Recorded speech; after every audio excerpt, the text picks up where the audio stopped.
ఇస్సాకు తల్లి అయిన శారా గుడారములోనికి రిబ్కాను తీసుకుని పోయెను. చదవచ్చు. అట్లు అతడు రిబ్కాను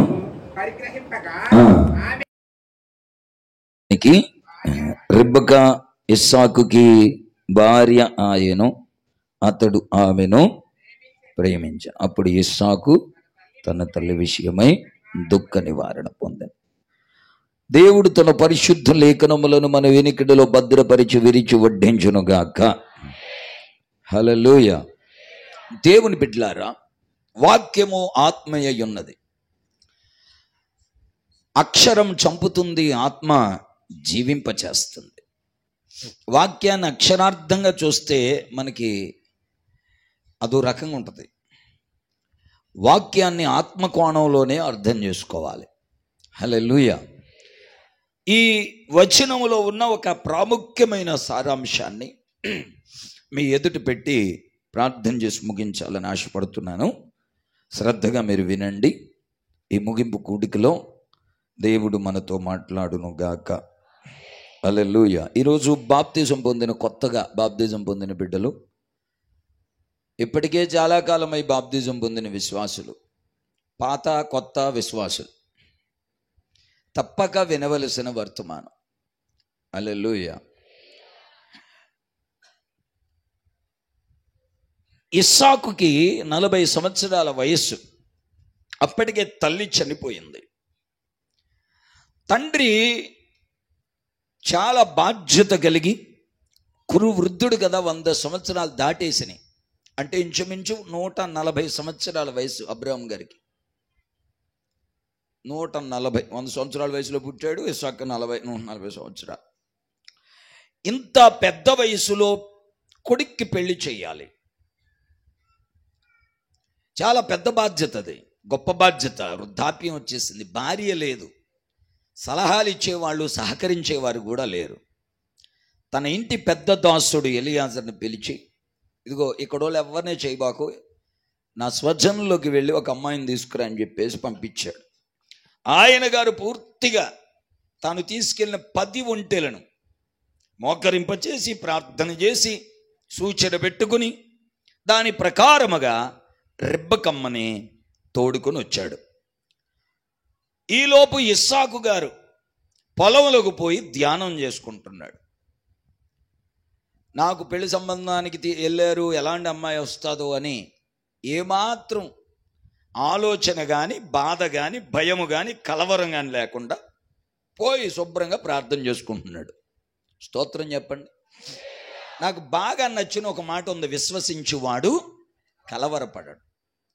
ప్రార్థనలో గడిపేవాడికి ఏ సమస్య ఏమీ చేయలేదంతే. ప్రపంచమంతా విరుచుకుపడి మీద పడినా ప్రార్థనలో ఉన్నవాడికి హాని రాదు. స్తోత్రం చెప్పండి. హల్లెలూయా. ఎందుకంటే సింహాల బోనులో దానియేలు గొప్ప ప్రార్థనా పరుడు. ప్రార్థన చెయ్యకూడదని శాసనం పుట్టినా కూడా ప్రాణాలకు తెగించి మరి ప్రార్థన చేస్తున్నాడు. కోటానికి రాకూడదు అనేది శాసనం కాదు అక్కడ, అసలు ప్రార్థనే చేయకూడదు. ఇంట్లో కూడా రహస్యంగా కూడా ప్రార్థన చేయకూడదు. రహస్యంగా ప్రార్థన చేసినా తీసుకెళ్లి సింహాల బోన్లో పడేస్తారు. ఎంత భయంకరమైన చట్టం! అదొక చట్టం చేసేసారు అసెంబ్లీలో. 120 మంది కూర్చుని అసెంబ్లీలో చట్టం చేసేసారు దాన్ని, ప్రార్థన చేయకూడదు అని. ప్రార్థన మీద, కేవలం వ్యక్తిగత ప్రార్థన, పర్సనల్ ప్రేయర్ మీద ఎవరైనా రహస్యంగా ప్రార్థన చేస్తే తీసుకెళ్లి సింహాల బోన్లో పడేస్తారు. అంత భయంకరమైన చట్టం శాసనం సంతకం చేయబడిందని తెలిసినా కూడా రోజుకు 3 సార్లు ప్రార్థన చేసుకుంటున్నాడు. కిటికీ తలుపులు తెరిచి మరీ ప్రార్థన చేస్తున్నాడు. ప్రార్థనలో ఉన్న వాళ్ళకి భయం ఉండదంతే. హల్లెలూయా. దేనికి భయపడరు. స్తోత్రం చెప్పండి. అందుకే ప్రార్థనే మన శక్తి అనండి. అంతే, ప్రార్థనే, అంతే, ప్రార్థనే మనకు మహిమ. హల్లెలూయా. నా దేవుని బిడ్డలారా, ఇలాగున ప్రార్థనలో గడుపుతూ కలవరం లేకుండా ప్రశాంతంగా ఉన్నాడు. కన్నులెత్తి చూస్తే ఒంటెలు వస్తున్నాయి. ఒక ఆమె ముసుగేసుకుని దిగింది. ఈమె రిబ్కామ్మ, నీ కాబోయే భార్య, ఇది ఈయనే నీ యజమానుడు, అని చెప్తే ముసుకేసుకుని ఇస్సాకు దగ్గరికి వెళ్తే ఇస్సాకు షారమ్మ గుడారంలోకి తీసుకెళ్ళాడు. ఎక్కడికి? అది నేను ఈ పూట మీకు చెప్పాలనుకున్న వాక్యం షారమ్మ గుడారము గురించి. దేవుడికి స్తోత్రం. ఇక్కడ 4 క్యారెక్టర్స్ మీకు చెప్తాను. రెబ్బెక్క అనండి, ఇస్సాకు, అబ్రాము, ఎలియాజరు. చాలామంది చెప్పే ఉంటారు, ఇంచుమించుగా అవే సాదృశ్యాలు ఇంచుమించు సేవకులందరూ చెప్తూ ఉంటారు. ఒకవేళ అటు ఇటుగా ఉంటే మీరు ఏమనుకోకండి. దేవుడికి స్తోత్రం. ఈ పూటకి నన్ను భరించండి. హల్లెలూయా. ప్రభు నాకు నేర్పిన ఆ కోణంలో నేను మీకు ఒక సంగతి, ఓ సంభవం చెప్పి నేను ముందుకు వెళ్ళిపోతాను. దేవునికి స్తోత్రం. దేవుని బిడ్డలారా, రెబ్బెక్కమ్మ ఒక అన్యురాలు, ఒక విగ్రహ ఆరాధన కుటుంబంలో నుంచి వచ్చింది. దేవుడంటే తెలియదు, దేవుడి భయం లేదు. వాళ్ళ అన్నయ్య లాబాను, వాళ్ళ నాన్న బెతూయేలు ఆ ప్రాంతంలో, ఆ అన్య ప్రాంతంలో బ్రతుకుతూ అక్కడున్న ఆమె ఇప్పుడు షారమ్మ గుడారంలోకి వచ్చింది. షారమ్మ గుడారంలోకి వచ్చి ఇస్సాక్కి భార్య అయి అబ్రాము ఇంటిలో ఆమె శాశ్వతంగా అక్కడ ఉంటుంది. ఇస్సాక్కి భార్య అక్కడ పిల్లల్ని కానీ అక్కడ సంతానాభివృద్ధి పొంది అనేక మంది జనములకు తల్లిగా మారుతుంది. అందుకే రెబ్బెక్కమ్మని వాళ్ళ ఇంటి వాళ్ళు పంపేటప్పుడు దీవించారు. 2 దీవెన వచనాలు పలికారు. అక్కడ చదువుతారు ఒకసారి. 24వ అధ్యాయము ఆదికాండం 60వ వచనం. ఆ పైన 67 మనం మూలవాక్యం చదువుకున్నాం. 60వ వచనం. అక్కడ అన్నయ్యలో వాళ్ళ కుటుంబీకులు అందరూ కలిపి దీవించారు. అమ్మా, మా సహోదరి రెబ్బెక్కమ్మ, నీవు వేల వేలకు తల్లివవుదువుగాక. ఆమేనండి గట్టిగా. మీకు అర్థమైనా అర్థం అవ్వకపోయినా ఆమేనండి. నీ సంతతి వారు తమ పగవారి గవినిని స్వాధీనపరుచుకొందురుగాక. గట్టిగా చెప్పండి ఆమేనని. మనకి పగవారు ఎవ్వరూ లేరు. ఆకాశ మండలమందున్న దురాత్మల సమూహమే. వారి స్వాధీనములో ఉన్న ఆత్మలను మనం సంపాదించాలి. పగవారి గవినిని స్వాధీనపరుచుకోవాలి. ఏ ఇంట్లో ప్రార్థన లేదు, ఏ ఇంట్లో ఆరాధన లేదు, ఏ ఇంట్లో యేసయ్య భజన లేదు, వారందరినీ యేసయ్య భజనలోనికి తీసుకురావడమే పగవారి గవినిని స్వాధీనపరుచుకోవడం. ఆ ఇంట్లో యేసయ్య ప్రార్థనలో పాటలు వినబడాలి. హల్లెలూయా. ప్రజలకు మేలు చెయ్యాలనే మనసు ఏమైనా ఉంటే ఈ ఒక్క పని చేయండి చాలు. అందరూ యేసయ్యలోకి రావాలని కోరుకోండి. ఇదేం మత మార్పిడి కాదు, ఇదేమి భారతదేశాన్ని నాశనం చేసేయడం, పాడు చేసేయడం ఏమీ కాదు. క్రైస్తవ్యంలోనికి రావడం, క్రీస్తులోకి రావడం, క్రీస్తునందు విశ్వాసం ఉంచడం అంటే ఒక వ్యక్తి బాగుపడటమే అని అర్థం, దీవించబడటమే అని అర్థం, ఆశీర్వదించబడటమే అని అర్థం. హల్లెలూయా. క్రైస్తవుడు చేసే సువార్త వలన, ఆత్మల సంపాదన వలన ఆ వ్యక్తికి మనం మేలు చేస్తున్నాం. హల్లెలూయా. ఎందరో తాగుబోతులు మారిపోయి భార్యని పువ్వుల్లో పెట్టి చూసుకుంటున్నారు. ఎలాగా? ఇంట్లో ఏముంటే అది ఇచ్చుకొని చెతక్కొట్టేసేవాడు బుల్లెట్ బండి మీద షికారులు తిప్పుతున్నారు. భార్యను వేసుకుని తెగ తిరిగేస్తున్నారు. యేసుబాబు నమ్ముకుని. ఆ భార్యకి మైకెత్తే ఏమంటుందో తెలుసా? ఒకప్పుడు మా ఆయన తాగుబోతు, ఈరోజు యేసుప్రభుని నమ్ముకున్నాడు, నన్ను పువ్వుల్లో పెట్టి చూసుకుంటున్నాడు. హల్లెలూయా. ఒకప్పుడు రూపాయి నిలవండేది కాదు, ప్రభువుని నమ్ముకున్న 4 రూపాయలు నిలవేసుకుని కుటుంబాన్ని అప్పు లేకుండా నడిపించుకుంటున్న వాళ్ళు ఎందరో ఉన్నారు. అజ్ఞానంతో ఉన్న వాళ్ళు జ్ఞానం పొందుకున్నారు. తాగుబోతులు, తిరుగుబోతులైన వాళ్ళు స్థిరపడిపోయారు. దేవుడికి స్తోత్రం చెప్పండి. కొంచెం గట్టిగా చెప్పాలి. హల్లెలూయా. క్రైస్తవ్యం అంటేనే ఆశీర్వాదానికి ఒక పునాది, రాబోయే కాలానికి కూడా ఒక పునాది, ఒక శ్రేష్టమైన జీవితానికి ఒక అద్భుతమైన మార్గం ఇది. అందుకని పగవారి గవిని స్వాధీనపరుచుకోవడం అంటే అదో రకంగా చూడొద్దు. పగవాడంటే సైతాను. వాడి చేతిలో, వాడి హస్తంలో, వాడి యొక్క స్వాధీనములో కొన్ని కుటుంబాలు కొంతమంది ఉండిపోయారు. వారందరిని విడిపించేది ఒక ఆశీర్వాదాన్ని వాళ్ళ కుటుంబీకులు ఆ రెబ్బెక్కమ్మకి ఇచ్చి పంపుతున్నారు. దేవుడికి స్తోత్రం. ఈ ముగింపు కూడికలో మీరు మీ ఎదుట ఉన్న పగవారి స్వాధీనములో ఉన్న వారిని ప్రభువులోనికి తీసుకొని వచ్చుదురుగాక. సాతాను కబంధ హస్తాల్లో మగ్గిపోతున్న ప్రజలు ఇక్కడున్న మీ అందరి ద్వారా విడుదల పొందుదురుగాక. మీ నోటిలోకి దేవుడు అగ్ని వంటి వాక్కును పంపునుగాక. మీరు నోరు తెరిస్తే వారు మందిరానికి వస్తామని చెప్పునట్లుగా మీ నోటిలోనికి దేవుడు వాక్శక్తిని విడుదల చేయనుగాక. గట్టిగా చప్పట్లు కొడుతూ ఒక్క నిమిషం భాషలు మాట్లాడుతూ, అందరు అన్య భాషలు మాట్లాడుతూ గట్టిగా స్తోత్రమో యేసయ్యోనో పిలవండి. నోటిలోనికి వాక్శక్తిని పంపి పగవారి గవిని స్వాధీనపరుచుకోగలిగిన ఒక అభిషేకముతో నింపునుగాక. వాక్శక్తితో నింపబడుదురుగాక. ఆమేన్, ఆమేన్, హల్లెలూయా. వారు విన్నా వినకపోయినా, విసుక్కున్నా, సణుక్కున్నా, గొణుక్కున్నా, తిట్టుకున్నా, చివరికి ఏం చేసేస్తామని చెప్పినా మనం ఎప్పుడు కూడా ప్రజల్ని మందిరానికి రాయ్యా, యేసుబాబు నమ్ముకోయ్యా, ప్రభులోకి రాయ్యా, ప్రభులో నమ్ముకోయ్యా, ప్రభు బాప్తిజం పొందయ్యా, ఇదే వాగుతూ ఉండాలి, వాగుతూ ఉండాలి, వాగుతూ ఉండాలి. ఇది క్రైస్తవుడికి దేవుడిచ్చిన వాగుడు. ఏంటదే? అది ఈ వాగుడు ఉంటే అనవసరమైన వాగుడు తాగుడు మొత్తం పోతాయి. స్తోత్రం చెప్పండి. అలలో కొంతమంది భర్తలు భార్యల మీద, మీ నాన్న నాకు సారి సరిగా పెట్టలేదు, ఆ పక్కింటి ఆవిడ చూడు ఫ్రిడ్జ్ ఎంత పెద్ద తెచ్చుకుందో, నువ్వు తెచ్చుకున్నావు, అప్పుడే వైర్లు ఎలకలు కొరికిపోయి, అలా వైర్లు కొరికేస్తే వీళ్ళు ఆవిడ పట్టుకుని తిట్టాడు వింటాడు. ఏమండి, ఇక ఆడవాళ్ళు ఏం తక్కువ వాళ్ళు ఏం కాదు. ఇక మగవాళ్ళు పట్టుకుని నాకు ఆ చీర కొనలేదు, నాకు ఏ చీర కొనలేదు, నాకు అది కొనలేదు, ఇది కొనలేదని అసలు రాసి రంపం కోత కోసేస్తారు. జీడు పాకంలో లాగుతూ ఉంటారు ప్రతిదీ. ఈ వాగుడు, ఈ భయంకరమైనదంతా పోవాలంటే అసలైన వాగుడులోకి రావాలి. మనం అసలైన వాక్శక్తి పొందుకోవాలి. పగవారి గవనిని స్వాధీనపరుచుకోవాలి. దానికి ముందు ఏమన్నారు? వేల వేలకు తల్లి.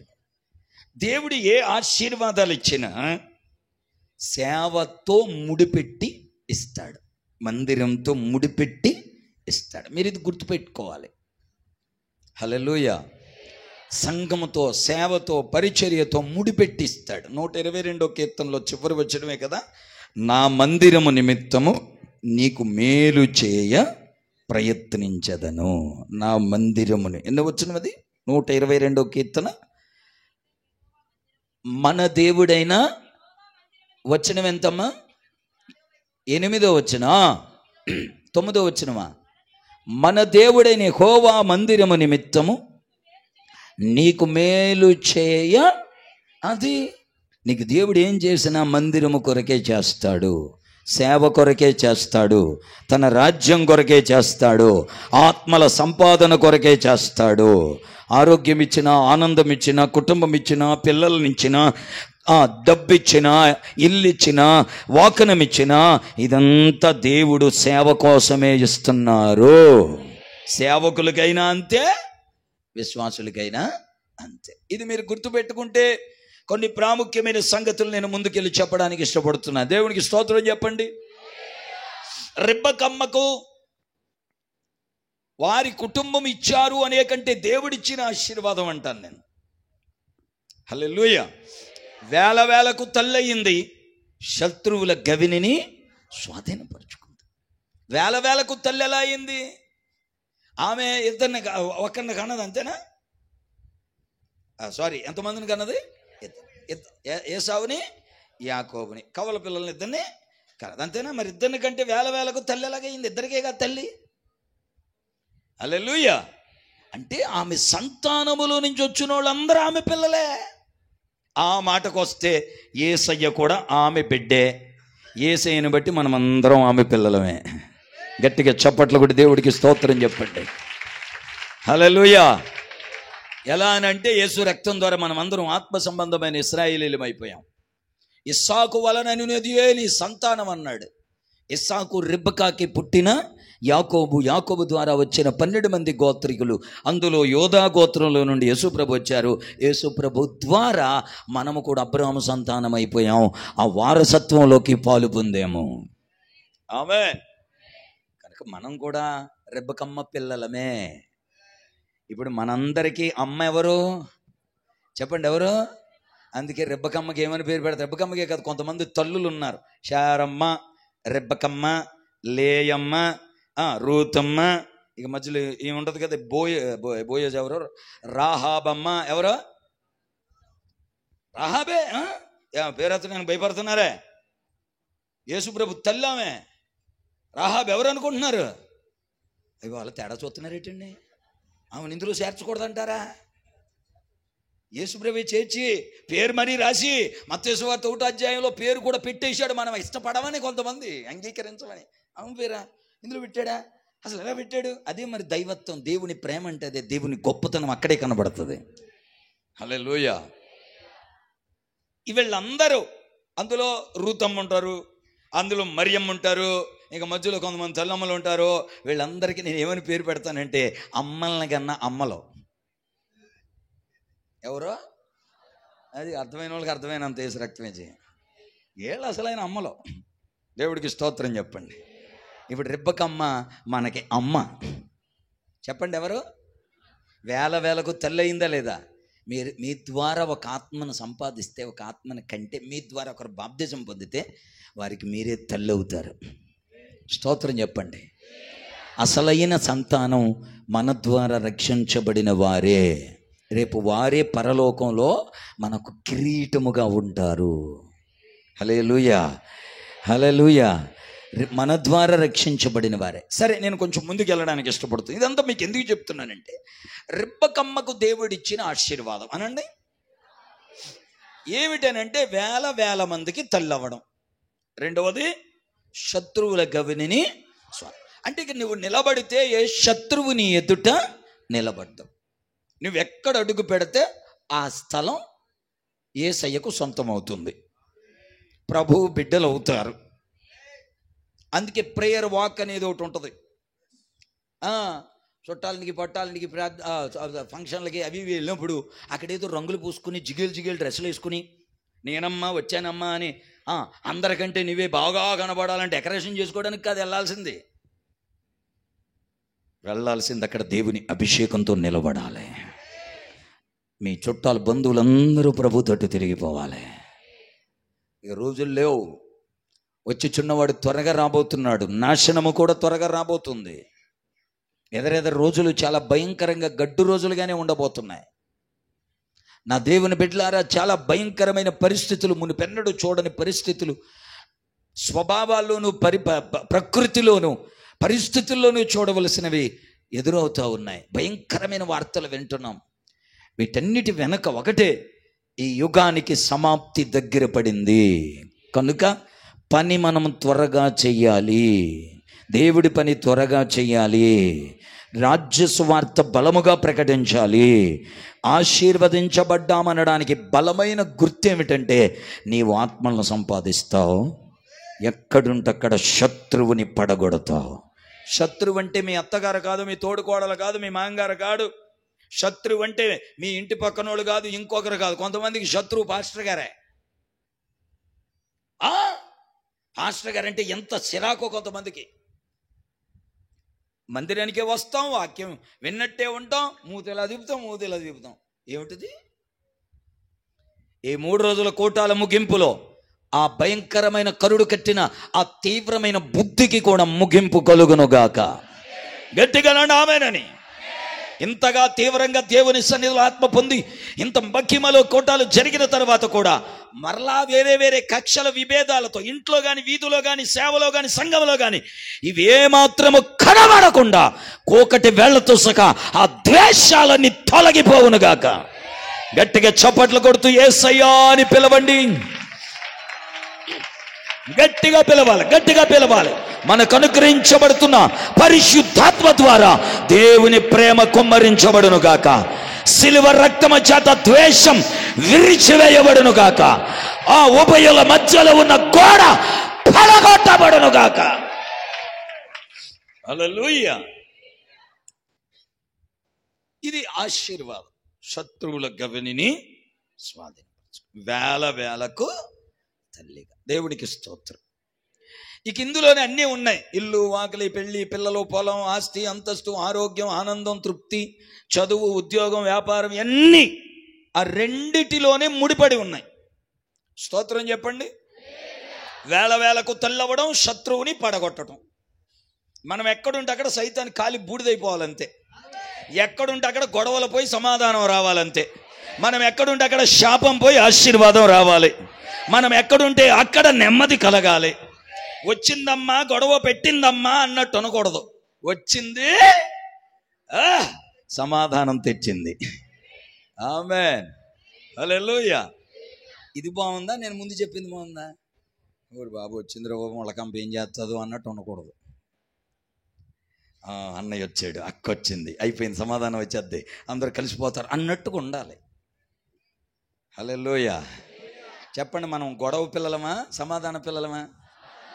సమాధాన పరుచువారు ధన్యులు, వారు దేవుని కుమారులు అని. దేవుడు అల్లరికి కర్త, మరి మనము కనుక మనం సమాధాన కర్తలమవుదుమగాక. మనం ఉన్న చోటే వాతావరణం మారిపోతుంది, మారిపోవాలి. ఆమె అలాంటి కృప ఈ రాత్రి దేవుడు మీ అందరి మీద కుమ్మరించేశాడు. మీరు ఆ కృపని తాగగలిగినంత తాగటమే, పొందుకోగలిగినంత పొందుకోవడమే. నా దేవుని బిడ్డలారా, రిబ్బకమ్మను ఆశీర్వదించి పంపారు. ఇస్సాకు దగ్గరికి వచ్చి ముసుగేసుకుంది. ఇస్సాకు ఆమెను తీసుకెళ్ళి షారమ్మ గుడారంలో పెట్టాడు. పెట్టిన తర్వాత ఆమెను వివాహం ఆడాడు, ఆమెను ప్రేమించాడు. ఇక రిబ్బకమ్మ ఆ గుడారములో ఉండి వర్ధిల్లింది. రిబ్బకమ్మ అక్కడ వేల వేలకు తల్లి అయి శత్రువుల గవినిని స్వాధీనపరుచుకుంది. అందుకే ఆమె సంతానం నుంచి పుట్టిన దావీదు గొల్లియాతును పడగొట్టగలిగాడు. ఇలా ఎన్నో శత్రు కార్యాలను లయము చేయగలిగారు ఆమె సంతానం. వాగ్దానం నెరవేరింది, ఆశీర్వాదం నెరవేరింది. దేవునికి స్తోత్రం చెప్పండి. హల్లెలూయా. దేవుడు మీకు కూడా జనములను అప్పగించునుగాక. మీకు 10 మందిని, 20 మందిని, 100 మందిని అప్పగించిన వాళ్ళందరినీ మర్యాదగా మందిరానికి తీసుకొచ్చి పాస్టర్ గారికి అప్పగించాలి. అంతే తప్ప నా ద్వారా 20 మంది వచ్చారు, ఒక ఆమె అంటుంది 500 మంది నుండి నా ద్వారా వచ్చారండి అంట. వీళ్ళందరూ నా ద్వారా వచ్చారు, మంచిది, మరి ఏం చేద్దామని నువ్వు? ఆమెకు ఒక ఆలోచన, దుర్బుద్ధి ఉంది. మామూలు దుర్బుద్ధి కాదు. ఈ వీధులందరూ నా ద్వారానే వచ్చారు, ఇంకా అక్కడికి వెళ్తాం ఎందుకు, ఆ పాస్టర్ గారికి చెప్పడం ఎందుకు, నేనే ఇంటి మీద రేక్ షెడ్ వేసేసి. రామగుండంలో సురేషయ్య గారి సేవలు ఒకడు అలాగే చేశాడు. ఆ వీధులందరినీ ఆపి, ఎంతకాలం వచ్చారు, వెళ్ళారు, మా ఆయనతో 2-3 వారాలు, 4-5 వారాలు వెళ్ళి, మనకు అక్కడ ఉన్నట్టు ఏం లేదు ఇక్కడ, వద్దురా బాబా నెమ్మదిగా ఒకళ్ళు గోక్కుని మరలా మర్యాదగా పాస్టర్ గారి దగ్గరికి వచ్చేసారు. మీరు మాత్రం స్తోత్రం వెళ్ళలేదు చెప్పట్లేదు. Praise the Lord. నీది కాని పని నీకు ఎందుకు చెప్పండి? నీది కాని పని నీకెందుకు? నువ్వు ఒక విశ్వాసిగా దేవుడు నీకు నమ్మకంగా కొన్ని ఆత్మలను సంపాదించుటకు నీకు ఒక ఉద్యోగం, వ్యాపారం ఇచ్చి, ఒక వెసులుమాట ఇచ్చి, ఆశీర్వాదం ఇచ్చాడు. నమ్మకంగా ఆత్మలను సంపాదించి పాస్టర్ గారి చేతిలో పెట్టేసి కుదురుగా కూర్చోవడమే, కోత కోసి కళ్ళంలో వేయడమే, దొళ్ళగొట్టుకోవడం, మూట కట్టుకోవడం, బయటికి అమ్ముకోవడం అంతా రైతు చూసుకుంటాడు. లోకములో ఉన్న వారిని మందిరములోకి చేర్చే వరకు నమ్మకంగా పని చేయాలి. ఇక మందిరములో నుండి మహిమలోకి చేరే వరకు సేవకుడు చూసుకుంటాడు. ఈ 2 పరిచర్యలు సేవకుడు, విశ్వాసు కలిసి చేయాలి. స్తోత్రం చెప్పండి. హల్లెలూయా. మీకు అర్థమవుతుందా? ఈ సంఘం ఈ ధర్మాన్ని కోల్పోతుంది, క్రమాన్ని కోల్పోతుంది. ఎక్కువసేపు, ఎక్కువ సంవత్సరాలు మందిరంలో కుదురుగా కూర్చోడానికి ఇష్టం అవ్వట్లేదు. 365 సంవత్సరాలట విశ్వాసిగా ఉన్నాడు హానోకు, దేవునితో నడిచెను. ఎన్ని సంవత్సరాలు? 10 సంవత్సరాలు కుదురుగా విశ్వాసిగా ఉండట్లేదు. ఈ 10 సంవత్సరాలు కుదురుగా ఉండి ఎవరైనా నువ్వు బాగా ప్రయత్నం చేస్తావు, నువ్వు బాగా పాడుపడుతున్నావు, నువ్వు కూడా ప్రసంగం చేస్తే బాగుంటుంది, అది ఇది ఎలాగ పాస్టర్ గారు మనకి టైం ఇవ్వరు కదా, నువ్వు అప్పుడప్పుడు స్త్రీల కూటంలో వాక్యం చెప్పు, యవనస్తుల కూటంలో వాక్యం చెప్పు, మేము వీధిలో 10 మంది కూర్చుంటాం, నెమ్మదిగా చెప్పని వీళ్ళ ఎక్కేస్తా ఉంటే, ఈమె ఎక్కుతూ ఉంటే మొలం చెట్టు ఎక్కిస్తున్నారు, మునగ చెట్టు. ఏ చెట్టు? మునగ చెట్టు ఎక్కితే ఏమైతే తెలుసా? నీకు దేవుడు ఏ బాధ్యత ఇచ్చాడు? శోధన అంటే ఈ శోధన కూడా జయించాలి. ఇది అభిషాలోము శోధన అనండి, గారడి సీమోను శోధన అనండి. దేవుడు ఒక ప్రత్యేకమైన పిలుపు, ఏర్పాటు ఉంటుంది. దాని ధర్మం వేరు, దాని బలం వేరు, దాని విధి వేరు. దాని మీద ఆ పిలుపులో ఉన్న శక్తి వేరు. నలుగురు నన్ను, 10 మంది నన్ను ఆహా ఓహో అంటున్నారని పొంగిపోవద్దు. మనుష్యులు మిమ్మల్ని కొనియాడునప్పుడు మీకు నేనేమై ఉన్నానో, అది పాటే గాని, వాక్యమే గాని, ప్రార్థనే గాని, అందరికంటే ఎక్కువ కన్నీళ్లతో వేడుకుంటున్నా గాని, భారం ఎక్కువ ఉన్నా గాని, అది ఏమైనా గాని, ఆశీర్వాదం పొందినా గాని, నేనేమై ఉన్నానో నీ దయ వలనేనయ్యా, నేనేమై ఉన్నానో నీ దయ వలనేనయ్యా, నాకున్నవన్నీ నీవిచ్చినవేనయ్యా,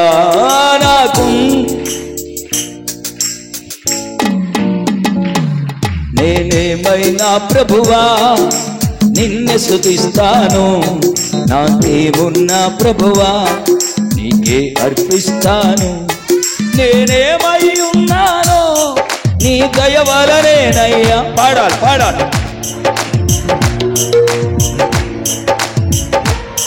నాకున్నవన్నీ నీవిచ్చినవేనయ్యా, నాకున్నవన్నీ 84 సంవత్సరాల మందిరములోనే రేయింబగళ్ళ ఉపవాసాలతోటి సేవ చేసింది ఒక తల్లి. దేవుని స్తోత్రం చెప్పండి.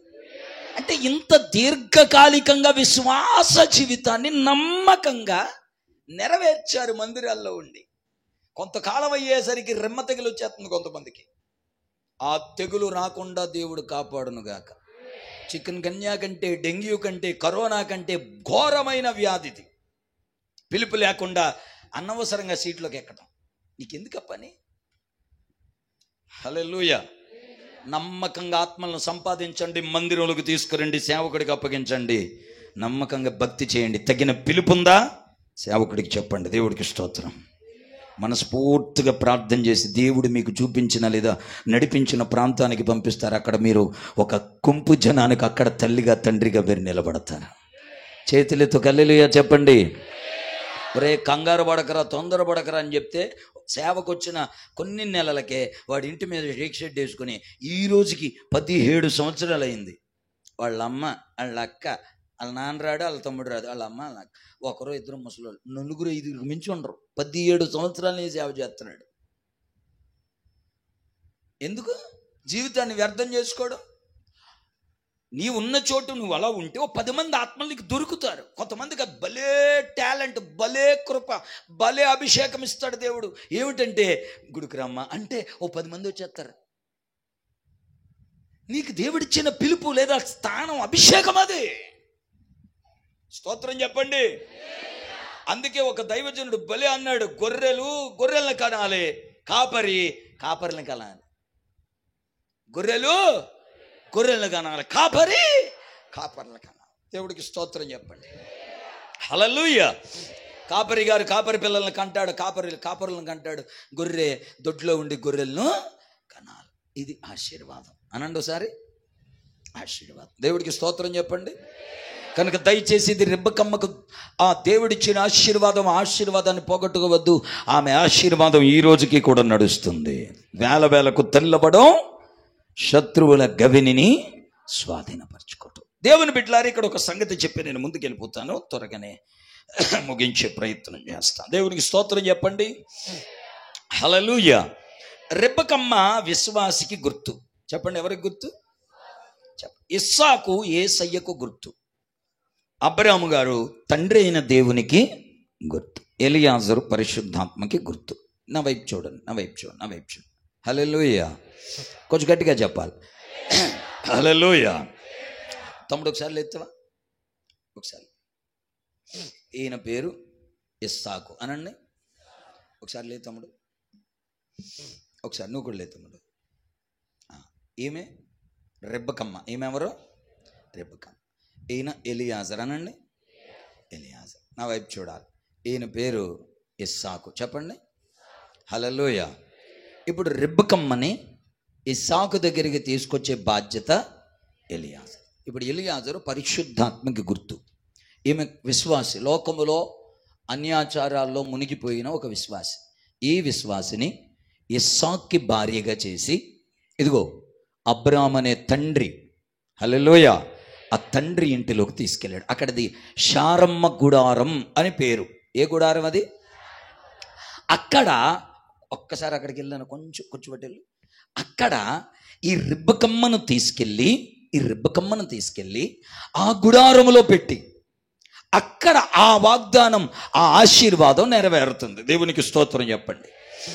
ఈమె వారి తండ్రి బెతూయేలు లాబాను వారి ఇంటి దగ్గర, అర్థమవుతుందా, మెసొపొతేమియా ఆ ప్రాంతంలో ఉన్నప్పుడు వర్ధిల్లలేదు. అక్కడ కాదు ఈమె ఉండాల్సింది. ఈమె ఎక్కడికి వెళ్ళాలంటే నేరుగా ఎలియాజర్ గారు పట్టుకోండి రిబ్కాని తీసుకుని ఇస్సాకు అందజేస్తున్నాడు. దేవునికి స్తోత్రం చెప్పండి. చాలు సరిపోద్ది. ఇస్సాకు అందజేసి శారమ్మ గుడారంలోకి చేరుస్తాడు. ఇప్పుడు రిబ్కామ్మ శాశ్వతంగా ఇస్సాకుతో ఉంటూ శారమ్మ గుడారములో ఎదగాలి. దేవునికి స్తోత్రం చెప్పండి. హల్లెలూయ. ఒకసారి ఇటు రండి తమ్ముడు, మీరు ఇక్కడ ఉన్నారు, మీరు ఇక్కడికి రండి. ఇప్పుడు మీకు అర్థమవుతుందా? రిబ్కామ్మ అనండి. ఈయనెవరు? ఆయనెవరు? అబ్రాహాము గారు. ఓకేనా? ఆ గుడారం పేరేంటి? ఈ గుడారం పేరేంటి? కాసేపు శారమ్మ గుడారం అనుకోండి. దేవునికి స్తోత్రం. హల్లెలూయ. ఇప్పుడు రిబ్కామ్మ అంటే విశ్వాసులు, మనమందరం, మీరందరూ, మనమందరం. ఇప్పుడు మనల్ని ఇస్సాకు అనే యేసయ్య దగ్గరికి పరిశుద్ధాత్ముడే తీసుకొచ్చాడు. యేసుని నమ్ముకునేటట్టు కానీ, మందిరానికి వచ్చేటట్టు కానీ మిమ్మల్ని ఎవరో బలవంతం చేస్తే ఇక్కడికి రాలేరు కూడా. ఎన్నో బాధలు, కష్టాలు, వేదనలో నుండి మీరు బయటకు వచ్చారు. ఎన్నో బాధ్యతలు, బరువుల్లో నుండి బయటకు వచ్చారు. ఇలా మీ అంతటా మీరుగా సన్నిధికి వెళ్ళాలని, ప్రభువుని నమ్ముకోవాలని, బాప్తిజం పొందాలని ఈరోజు 10 మంది బాప్తిజం పరిశుద్ధాత్మ ప్రేరేపణతోనే పొందుకున్నారు. ఎలియాజరు పరిశుద్ధాత్మకి గుర్తు. పరిశుద్ధాత్ముడే రిబ్కామ్మను తీసుకొచ్చినట్లు మనల్ని అందరినీ యేసయ్య దగ్గరికి తీసుకొస్తున్నాడు. ఇప్పుడు రిబ్కామ్మ యేసయ్య దగ్గరికి వచ్చిన తర్వాత ఎక్కడ పెరగాలి? శారమ్మ గుడారంలో పెరగాలి. ఎక్కడ? అది తండ్రి ఇల్లు. హల్లెలూయా. అది అబ్రాహాము గారి ఇల్లు. అది శారమ్మ గుడారం అనబడింది. దేవునికి స్తోత్రం కలుగును గాక. హల్లెలూయా. శారమ్మ గుడారం అని ఎందుకు అన్నారో కొన్ని విషయాలు నేను మీకు తెలియజేస్తా. కూర్చోండి. నేను తర్వాత మిమ్మల్ని లేపుతాను, అప్పుడు మీరు లేతురు. కానీ త్వరగా కొన్ని మాటలు మీకు చెప్పుటకు నేను ఇష్టపడుతున్నాను. దేవునికి స్తోత్రం చెప్పండి. ఏ గుడారం అది?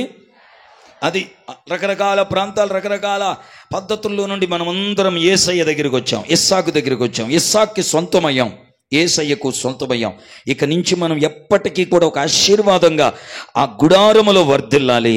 ఆ గుడారం పేరే శారమ్మ గుడారం. దేవునికి మహిమ కలుగునుగా. ఆదికాండం 12:5 హెబ్రీ పత్రిక 11:8 ఒక్కసారి చదువుతారా? ఇస్సాకు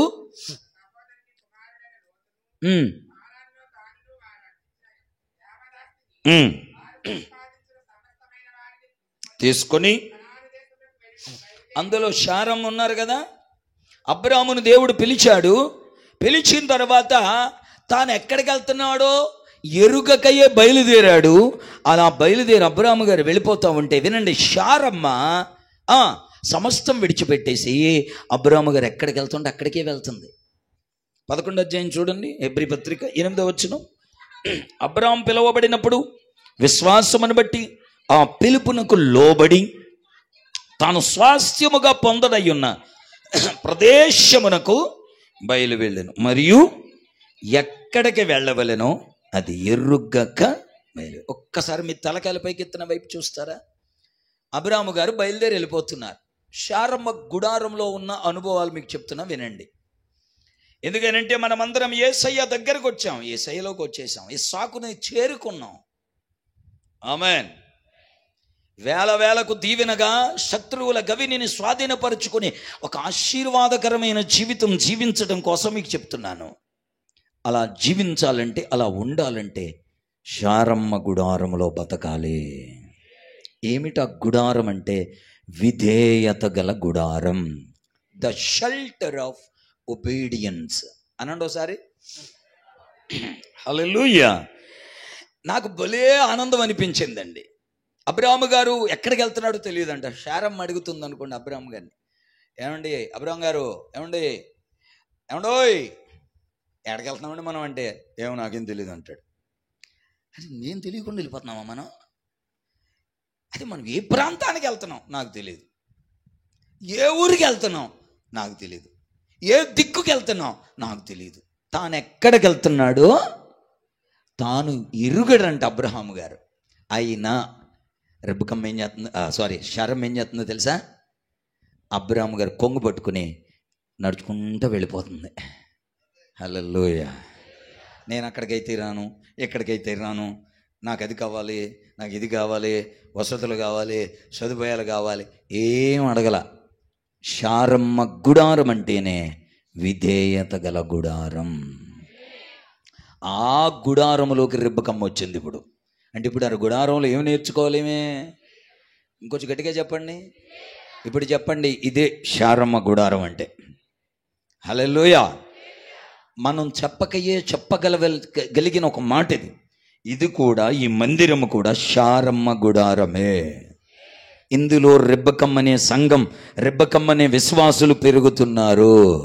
ఈ గుడారములో మనకు దేవుడిచ్చిన ఒక అనుభవం ఏంటంటే విధేయత. చెప్పాలి గట్టిగా, లోబడాలి. లోబడని పిల్లలకు లోబడితే దీవెన. నా మాట చొప్పున వింటే భూమి యొక్క సమస్త వంశముల కంటే నిన్ను అత్యధికంగా ఆశీర్వదిస్తాను అన్నాడు. హల్లెలూయా. శారమ్మ గుడారములో మనం బతికి యేసయ్యతో ఉండి వర్ధిల్లుతాం. ఆ గుడారములో ఉండడం అంటే అర్థం ఏమిటంటే విధేయతలో ఉండడం. ఈరోజు బాప్తిజం పొందిన 10 మంది ఎప్పటికెన్నటికి మీరు విధేయత గలవారుగానే ఉండాలి. తిరగబాటు చేయకూడదు, అసలు వ్యతిరేకించకూడదు, అదో రకంగా తయారవ్వకూడదు. అప్పుడే మీరు యేసయ్యకి శాశ్వతంగా దొరుకుతారు, యేసయ్యతో శాశ్వతంగా ఉండగలుగుతారు. హల్లెలూయా. ఇక రెండో విషయంలోనికి వెళ్ళిపోతాను. కొన్ని విషయాలు త్వరగా ధ్యానం చేద్దాం. చూడండి, ఆదికాండంలోని 14వ అధ్యాయం. ఆదికాండం 14వ అధ్యాయం. ఒక్క మాట ఉంటుంది చూడండి అక్కడ. హల్లెలూయా. 12వ వచనం. 14 చదవండి. అబ్రాము తన తమ్ముడు చెరపట్టబడినని విని తన ఇంట పుట్టి అలవరచబడిన 318 మందిని వెంటబెట్టుకుని, చాలు తన ఎంట పుట్టి, ఆ మాట పట్టుకోండి, ఇంకా ఎన్ని వద్దు కానీ టైం లేదు. ముగింపులో కొన్ని మాటలు మీకు త్వరగా చెప్పుగిస్తాను, వైపు చూస్తూ మీరు వినండి. తన ఎంట అంటే శారమ్మ ఎంట. ఇప్పుడు అబ్రాహాం ఇల్లన్నా శారమ్మ ఇల్లన్నా అదే కదా, ఆ గుడారమే కదా. ఆ గుడారమే ఈ కృపా గుడారం, ఈ మందిరం, ఈ సేవ. హల్లెలూయా. అక్కడ రెబ్బకమ్మ ఉంది, ఈరోజు మనం ఉన్నాం ఇక్కడ. ఆ గుడారములో 318 మంది తన ఎంట పుట్టి అలవరచబడ్డారట. ఏం అలవరచబడ్డారు అంటే యుద్ధం. ఆ యుద్ధం ఈనాటి భక్తికి గుర్తు. వాళ్ళ కత్తులు కటారులు పట్టుకొని యుద్ధం చేశారు. ఇప్పుడు మనం కన్నీటి ప్రార్థనతో యుద్ధం చేస్తున్నాం. మోకాళ్ళ కన్నీళ్ళ ఉపవాస ప్రార్థనలతో పోరాడుతున్నాం. అలవరుచుకోవలసింది భక్తిని, ప్రార్థనని, ఉపవాసాలని, కన్నీటి ప్రార్థనని. శారమ్మ గుడారంలో వింటున్నారా? ఎంట పుట్టి అలవరచబడిన వారు ఉన్నారు. దేవుడికి స్తోత్రం. హల్లెలూయా. భక్తి గల గుడారం అనండి. కొంచెం గట్టిగా చెప్పాలి, హుషారుగా చెప్పాలి. ఇప్పుడు ఒక్క కొడుకు కూడా శారమ్మకు లేరు, కానీ 318 మంది పురుళ్ళు పోసింది. తన పనోళ్ళు ఉంటారు కదా, అక్కడే పెళ్ళిళ్ళు చేసే వాళ్ళకి వాళ్ళకి పిల్లలు పడితే ఆ 318 పురుళ్ళు కూడా అక్కడే పోస్తే ఆ 318 మందిని తన సొంత పిల్లలుగా పెంచి అలవాటు చేశారు యుద్ధాన్ని. ఒకానొక సమయంలో భయంకరమైన ఒక యుద్ధం జరిగితే ఈ 318 మంది వెళ్ళి గొప్ప విజయంతో తిరిగి వచ్చారు. దేవుడికి స్తోత్రం కలుగునగా. హల్లెలూయా. ప్రేమ, భక్తి ఇవన్నీ ఉన్న గుడారం అది. భక్తి గల గుడారం అనండి. కొంచెం గట్టిగా చెప్పాలి. హల్లెలూయా. నా వైపు చూస్తూ మీరు వినాలి. ఇప్పుడు శారమ్మ గుడారములోకి ఎవరు వెళ్ళారు? రెబెక్కమ్మ. ఇప్పుడు రెబెక్కమ్మ ఏమి నేర్చుకోవాలి? నోరు తెరవండి. విధేయత నేర్చుకోవాలి. రెండవది భక్తి నేర్చుకోవాలి. దేవునికి స్తోత్రం కలుగునుగా. ఈ గుడారంలోకి వచ్చి ఏమి నేర్చుకోవాలి? భక్తిని నేర్చుకుంటున్నారా? లేనిపోని నేర్చుకుంటున్నారా? భక్తికి 2 క్వాలిటీలు ఉంటాయి. యాకోబు 1:27లో భక్తి అనేది ఓ రూపాయి కాయిన్ అనుకోండి, 5 రూపాయల కాయిన్ అనుకోండి, వింటున్నారా? ఓ పక్కన బొమ్మ, ఓ పక్కన బొరుసున్నట్టు భక్తికి యాకోబు 1:27లో ప్రకారం ప్రేమ అకలకల అవన్నీ వద్దులేండి. ఇబ్బందులో ఉన్న వారిని పరామర్శించుట, దిక్కులేని వారిని విధవరాండ్రను ఇబ్బందులో ఉన్న వారిని పరామర్శించుట అంటే ప్రేమ. ఈ పక్కన ఇహలోక మాలిన్యం అంటకుండా కాదు. ఒకసారి మీ తలకాయలు పైకెత్తున వైపు చూస్తూ వినండి. ఓ పక్కన ప్రేమ, ఓ పక్కన పవిత్రత. ఈ 2 కలగలిసిన భక్తి. చాలా చోట్ల భక్తికి ప్రేమ ఉంటుంది కానీ పవిత్రత ఉండదు. కొన్ని చోట్ల తెగ ఉంటుంది పవిత్రత, ప్రేమ ఉండదు. ఏ భక్తి సరైనది అంటే ప్రేమతో కూడిన పవిత్రత, పవిత్రతతో కూడిన ప్రేమ. నా వైపు చూడాలి. కడుపులో తీసి చేస్తారు కొంతమంది, కానీ గుణం బాగోదు. కొంతమందిది అసలు ఇంత మచ్చ కూడా అంటించుకోరు, అంత పవిత్రంగా ఉంటారు. కానీ చేతులు కూడా ఇదిపితే ఆ ఎంగిలి మెతుకులు కాకులు తినేస్తాయని నాకెత్తారు. అస్సలు ప్రేమ ఉండదు, అస్సలు పలకరింపులు ఉండవు. ఎంత పవిత్రంగానో ఉంటారు కానీ ప్రేమ ఉండదు. ఈ భక్తి చెల్లదు. ప్రేమ, పవిత్రత అనండి గట్టిగా గట్టిగా. ఇప్పుడు శారమ్మ గుడారములో రెబెక్కమ్మ అనండి. ఆ గుడారంలోనే మనం చెప్పండి. ఆ గుడారంలో ఏముంది? భక్తి ఉంది. భక్తి. ఇక్కడున్న ఈ మందిరంలో ఉన్న అందరూ భక్తి గలవారవుదురుగాక. మీరందరూ భక్తి చేస్తున్నారు అన్న సంతోషం కంటే సేవకులుగా మాకు ఇంక ఎక్కువ సంతోషం ఏమీ ఉండదు. మీరు ఆస్తి గలవారు, ఆరోగ్యం గలవారు, ఐశ్వర్యము గలవారు, చదువు కలిగిన వారు, ఉద్యోగం కలిగిన వారు, ఇవన్నీ మంచిదే. మా ప్రార్థన, దైవజనుడి ప్రార్థన ఎప్పుడు వీటన్నిటి కొరకు ఉంటుంది. ప్రభు వాళ్ళు మంచిగా చదువుకోవాలి, ఉద్యోగాలు పొందుకోవాలి, వ్యాపారాలు పొందుకోవాలి, అందరికి ఇళ్ళు కావాలి, అందరికి మంచి ఆరోగ్యాలు కావాలి, అందరికీ దీర్ఘాయుషు కావాలి, అందరికీ పెళ్ళిళ్ళు కావాలి, అందరికీ పిల్లలు పుట్టాలి, అందరికీ మొదట మగపిల్లోడు పుట్టాలి, ఆ తర్వాత ఆడపిల్ల పుట్టాలి. ఇలాంటి ప్రార్థనలన్నీ చేస్తూ ఉన్నప్పటికీ సేవలో, ఈ గుడారంలో సంతోషం, ఆనందం ఏంటో తెలుసా? భక్తి గలవారుగా మీరుంటేనే సంతోషం. చేతులెత్తు హల్లెలూయా చెప్పండి. చెప్పండి. విధేయత గల గుడారము, భక్తి గల గుడారం. హల్లెలూయా. ఈ భక్తి శారమ్మలో ఉంది. అందుకే 318 మందిని ఎంత పుట్టినా కానీ అలవరిచి వాళ్ళందరినీ ప్రేమతో చూసుకుంటుంది. ఎంత ప్రేమ ఉంటే 318 మంది తనకెవరో పుట్టలేదు, 318 మంది తన పిల్లలుగా చూసుకుని ఎంత ప్రేమ. ఇక్కడ మీలో ఎవరికి చుట్టాలు కాదు, పట్టాలు కాదు, రక్త సంబంధికులు, ఇంటి పేర్లు, కులాలు ఇవన్నీ వేరేగా ఉంటాయి. వాళ్ళ మనవాళ్ళు కాదు, వీళ్ళ మనవాళ్ళు, ఈ భేదాలు ఉండవు ఇక్కడ. ఇది శారమ్మ గుడారం. మీకు అర్థమవుతుందండి? అందరూ మనవాళ్ళే అనండి. ఆ మనవాళ్ళు అంటే ఆ కులం వాళ్ళు కాదు, కొమ్మునిపోద్ది. మీకు అర్థమవుతుందా? మనోళ్ళు అంటే యేసయ్యోళ్ళు, మనోళ్ళు అంటే భక్తి గలవారు, మనవారు అంటే విధేయత గలవారు, మనవాళ్ళు అంటే ప్రేమ గలవారు. హల్లెలూయా. మనం ఎవరు? ప్రేమ గలవారు అనండి. వేరే కులం, వేరే గోత్రం ఏమీ లేదు. సంఘాల్లోకి వచ్చిన తర్వాత ఈ పనికి మాలిన భేదాలు పెట్టుకుని రకరకాల విధి విధానాల్లో మునిగిపోయి దేవుని బిడ్డలారా అదో రకంగా బతికేస్తున్నారు. బోరొత్తి ఇక్కడే ఉంటారు, తర్వాత మీ ఇష్టం. ఆ భేదం అనేదే మిమ్మల్ని ఇక్కడ తాడులాగా గట్టిగా బిగించేస్తుంది, ఉచ్చులాగా తగులుకుంటుంది పైకి ఎగరకుండా. చెప్పండి, ఇక్కడ ఎంతమంది ఉన్నా అందరూ మన వాళ్ళే. 318 మంది తన పని వారికి పుట్టిన పిల్లలు, 318 మంది తన ఇంట పుట్టి అలవరచబడిన అందరినీ శారమ్మ ప్రేమగా చూసుకుంటుంది. ఆ గుడారంలోకి రిబెక్క వెళ్ళింది. అప్పుడు ఇస్సాకు ఆమెను ప్రేమించాడు. ఆ గుడారములోకి తీసుకెళ్ళాడు, ఆ అనుభవంలోకి తీసుకెళ్ళాడు. మా అమ్మ అనుభవంలోకి నువ్వు రావాలి అన్నాడంతే. హల్లెలూయా, హల్లెలూయా. అక్కడికే రావాలి. అక్కడ ప్రేమ ఉంది, భక్తి ఉంది, అక్కడ విధేయత ఉంది. ఇంకో మాట చూడండి, చాలా భలే ఉంటుంది మాట, చాలా అద్భుతంగా ఉంటుంది మాట. ఇక్కడ ఏమిటంటే ఇది స్థిరమైన గుడారం. మూడోది ఏమిటి? చాలా ఉన్నాయి కానీ ఇక్కడ మీకు సింపుల్గా కొన్ని విషయాలు చెప్పేస్తాను. స్థిరమైన గుడారం అనండి. ఎందుకు స్థిరమైన గుడారం అని అన్నానంటే, నా వైపు చూడండి. పెను తుఫానులు లాంటి సమస్యలు, సునామీ లాంటి సమస్యలు ముంచుకుని ఈ గుడారం మీద పడ్డాయి. మీకు ఒక్కొక్కటి చదువుతాను, తర్వాత చూసుకొని రాసుకోవాల్సిన టైం లేదు. ఆదికాండం 12 అధ్యాయం 10 నుండి 20 వరకు చదివితే, ఫరో శారమ్మని ఎత్తుకెళ్ళిపోయాడు.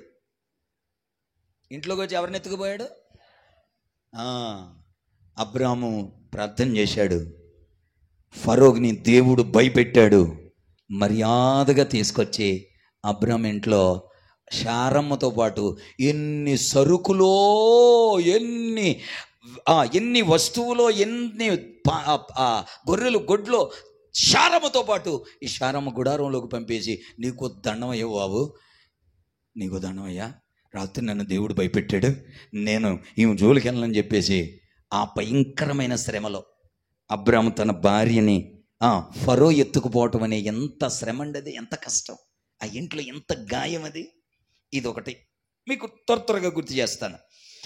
13వ అధ్యాయం 11వ వచనంలో చూస్తే, అంతవరకు వచ్చిన లోతు సడన్గా వేరే అయిపోయాడు. మనతో కూడా వస్తూ మనకు దూరం అయిపోయి వేరైపోయి మనం వద్దనుకుని వెళ్ళిపోతే ఆ గాయం ఎంత తీవ్రంగా ఉంటుంది.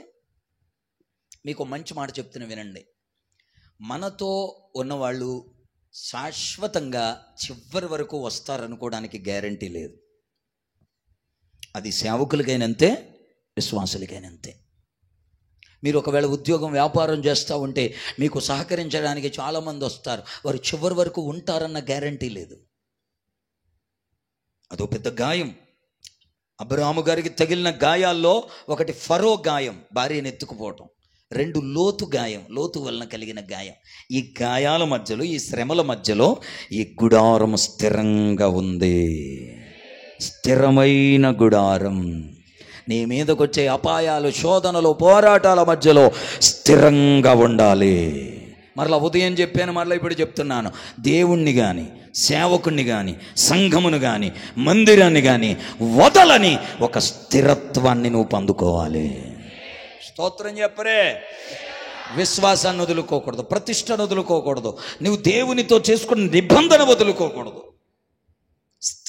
స్థిరమైన గుడారం అనండి. ఇప్పుడు చెప్పండి, ఎక్కడి నుంచో అన్య ప్రాంతం నుంచి అన్యురాలుగా వచ్చిన రెబెక్కమ్మను ఇస్సాకు తీసుకెళ్ళి ఎక్కడ తీసుకెళ్ళాడు? అక్కడ ప్రేమించాడు, అక్కడ దీవించుకున్నాడు, అక్కడ అభివృద్ధి అయ్యి వేలకు తల్లి, అక్కడ పగవారి గవిని స్వాధీనపరుచుకునేటంత అభివృద్ధి అయ్యి అక్కడ బలపడ్డారు వాళ్ళు. కనుక విధేయత ఉన్న గుడారం, భక్తి ఉన్న గుడారం, స్థిరమైన గుడారములోకి నువ్వు వస్తేనే ఒక ఆశీర్వాదముగా నువ్వు ఉండగలుగుతావు. ఈ గుండంపల్లిలో ఇదొక శారమ్మ గుడారం. ఈ గుడారములో విధేయతను నేర్చుకుని, భక్తిని నేర్చుకుని, శ్రమలను తట్టుకోవడం నేర్చుకుని స్థిరంగా ఉండాలంతే. ఈ గుడారంలో నువ్వు శ్రమలను ఎలా తట్టుకోవాలో అనుభవాలు దేవుడు నేర్పుతాడు. ఇక్కడ భార్యని ఎత్తుకుపోయాడు ఫరో అబ్రాహాం భార్యని శారమ్మని ఎత్తుకుపోయాడు. లోతు వేరైపోయాడు. 15వ అధ్యాయం 1-2 వచనాలు. పిల్లలు లేరు అనే గాయం, దేవుడిని అన్నాడు, అయ్యా అయ్యా నువ్వు నాకు చాలా ఇచ్చావు కానీ పిల్లల్ని ఇవ్వలేదు. ఇక ఎలియాజర్ నా ఇంటి పెద్ద దాసుడు ఉన్నాడు కదా, అతన్నే నేను ఇంటికి నా యావదాస్తికి కర్తగా చేసేస్తాను, అన్ని మొత్తం అతని పేరును రాసేస్తానంటే దేవుడు అన్నాడు, వద్దు నీకు బిడ్డనిస్తాను అన్నాడు. స్తోత్రం చెప్పండి. పిల్లలు లేరు అనే గాయం. ఏ గాయం? దేవుని సేవకుడిగా దేవుని సన్నిధిలో నేను ప్రకటిస్తున్నాను, ఈ పిల్లలు లేరనే గాయము నుండి కూడా మీరు విడుదల పొందుదురుగాక.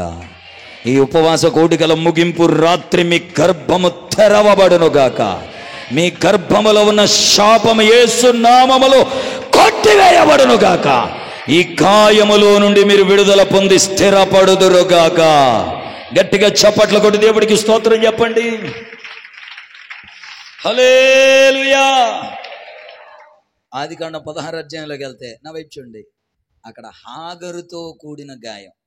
శారమ్మకే విచిత్రం చెప్పిన, గుడారంలోకి అబ్రహాం గారు శారమ్మతో పాటు హాగరుని తీసుకొచ్చాడు. కొట్టేసుకుంటున్నా, తిట్టేసుకుంటున్నా. సెకండ్ సెటప్ ఎవరా?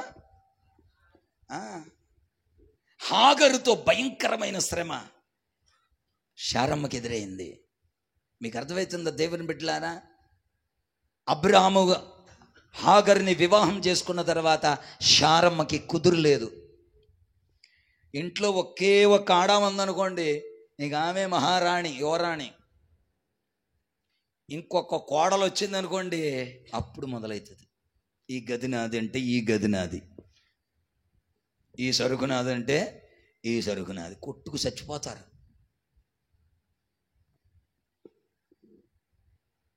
హాగరు సమస్య చెప్పండి. నేను దీన్ని ఏమంటానంటే, అక్కడ ఏదో ఒకవేళ అబ్రాహాం ఇద్దరిని చేసుకున్నప్పటికీ కూడా ఇద్దరు ఆడోళ్ళు ఉన్నారు. అది తోడుకోడల సమస్య, అత్తాకోడల సమస్య, అది ఏ సమస్య అయినా సరే ఆ గుడారంలో కూడా ఉన్నాయి. హలో, క్రైస్తవుల ఇళ్ళల్లో, క్రైస్తవ సంఘాల్లో ఇవన్నీ ఉండొచ్చా అంటే అక్కడ ఉన్నాయి. ఉంటే ఏమైంది? శారమ్మ గుడారంలో శారమ్మ ఉంది తప్ప హాగర్ లేదు. మర్యాదగా శారమ్మ హాగర్కి నీళ్ళ బుడ్డి, నూనె బుడ్డి ఇచ్చి పంపించేసింది. మరి నువ్వు యజమానురాల దగ్గర దాసురాలుగా ఉంటాం మానేసి, కుదురుగా ఉంటాం మానేసి, అసలు శారమ్మే కదా హాగర్న ఇంట్లోకి తెచ్చుకుంది. పని ఆమెని అబ్రాహాముకి భారీగా చేసింది శారమ్మే. కానీ బిడ్డ పుట్టిన తర్వాత రెమ్మతెగులు వచ్చి, పొగరు వచ్చి, గర్వం వచ్చి, శారమ్మ ఆ సీట్లో నేను కూర్చుంటాను, నువ్వు నా కాళ్ళ దగ్గర కూర్చో అంటే కుదురుతుందా? అబ్రాహాంతో మాట్లాడి నెమ్మదిగా బయట పంపేసింది. సమస్య ఉంది, కానీ దానికి పరిష్కారము కూడా గుడారంలో ఉంది. స్తోత్రం చెప్పండి. మీ ఇంట్లో ఇలాంటి తలపోట్లు ఎన్నున్నా పరిష్కారం యేసయ్య దగ్గర ఉంది, ఇస్సాకు దగ్గర ఉంది, శారమ్మ గుడారంలో ఉంది. అక్కడ అబ్రాహాం అనే తండ్రి ఉన్నాడు, దేవుడు ఉన్నాడు, మనకు తండ్రిగా ఆయన ఉన్నాడు, న్యాయం జరిగిస్తాడు. నువ్వు కంగారైపోయి, ఎక్స్ అయిపోయి, వ్యసన పడిపోయి, లేనిపోని గొడవలు పెట్టుకొని సహనం కోల్పోయి అదో రకంగా ఉండక్కర్లా. మౌనంగా ఉంటే దేవుడు నీ చక్కబెడతాడు. కొన్ని సందర్భాల్లో ఫ్యామిలీ ప్రాబ్లమ్స్లో మౌనమే పరిష్కారం. స్తోత్రం చెప్పరే, కొంచెం గట్టిగా చెప్పరే. మొన్న మీరు చెప్పిన సూత్రం నాకు బలి పని చేసింది. మౌన సూత్రం. ఏ సూత్రం మాట్లాడట్లేదు మీరు? ఈ సూత్రం పట్టుకుని మీరు వెళ్ళండి, కడుపు నిండా అన్నం తినేసి ప్రశాంతికి వెళ్ళిపోయి ఇంట్లో మౌనంగా ఉండండి అంతే. భర్త ఏమన్నా, భార్య ఏమన్నా, తోడుకోళ్ళు ఏమన్నా. కొన్నిసార్లు భర్తలు ఏం చేస్తారంటే భార్య మాట కంటే వదిన గారి మాట బాగంటాడు, మరదల మాట బాగంటాడు. ఈయన గారు చెట్టంత మనిషి వదిన గారికి లొంగిపోతాడు. లొంగొద్దని నేను చెప్పట్లా, కానీ మరి నీ భార్యని తొంగలో తొక్కేసి నువ్వు ఎవరికో లొంగిపోతే మరి నీ భార్య ఏమైపోవాలి, నీ పిల్లలు ఏమైపోవాలి? దేవుడు ముఖం చూసి కదా నువ్వు న్యాయం చేయాలి అక్కడ. ఒకవేళ ఇలాంటి నలుగుడు ఎవరైనా పడుతుంటే మీరు మౌనంగా ఉండటమే.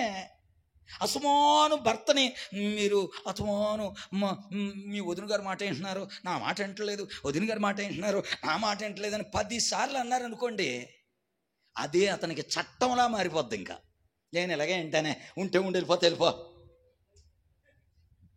ఏం చేస్తారు అప్పుడు మీరు? పాస్టర్ గారి దగ్గరికి వచ్చి అయ్యగారు అండి ఆయనండి ఎలాగండి వెళ్తున్నాడు అండి అని బొడబొడ దుఃఖాలన్నీ తెస్తే ఎవ్వరి దగ్గరికి వెళ్ళి చెప్పినా పరిష్కారం మౌనమే.